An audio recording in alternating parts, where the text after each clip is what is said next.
नमस्कार जय जगन्नाथ सांग मैंने आपण देखुंत कि एबे वर्तमान दिन 12टा है किंतु एपटे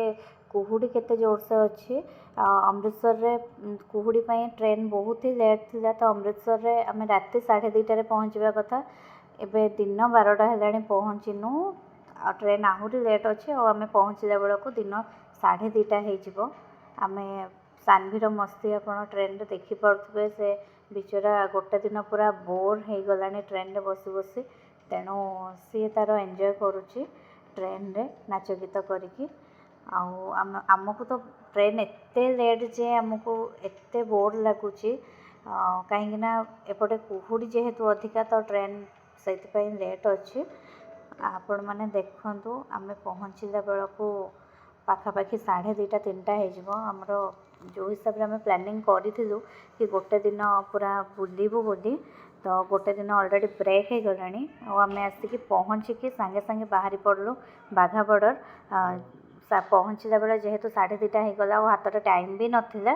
सांगे सांगे होटेल रे बैग रखिकी फ्रेश होगी सांगे सांगे बाघा बॉर्डर बाहरी गलु आम होटेल टू बाघा बॉर्डर जावाक प्राय 40 मिनट्स 45 मिनट्स लगे तो आम लेट न करिकी बाहरी गलु सेठी भावुँ टाइम रे पहुँची जीवु 3:30 भितर पहुँची जीवु बोली भावुँ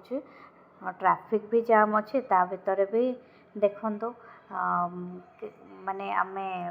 जाऊँ आपण को गोटे नोटिफिकेशन दबाक चाहिए कि बाघा बॉर्डर जमती पहुँचे सेठी प्राय समस्ते पताकार सिंबल लगाती नहले कि स्टाम्प मारती से बहुत फ्रॉड हुए एक्चुअली से तो जो मैंने भी जाऊँच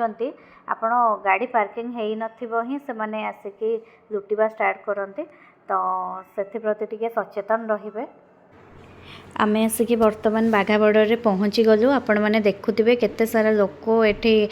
गैदरिंग होती एक्चुअली एठी इंडिया और पाकिस्तान भितर गोटे पैरेड हुए आउ पैरेडटा देखा बहुत ही भल लगे सानभी तो बहुत इंटरेस्टेड देखा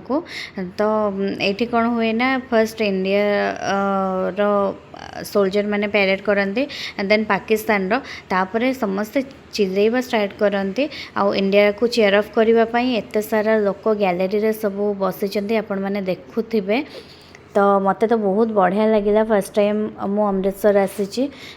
तो मते तो बहुत बढ़िया लगिला ये पैरेड देखिकी आपण मैंने भी देखंतु एंजॉय करंतु केमती लगुच कहे आउ सतरे मानवा को पड़ो आमर इंडियन सोल्जर मानक जो मैंने कि निज फैमिली छाड़ी आसी एभले जगार आम तो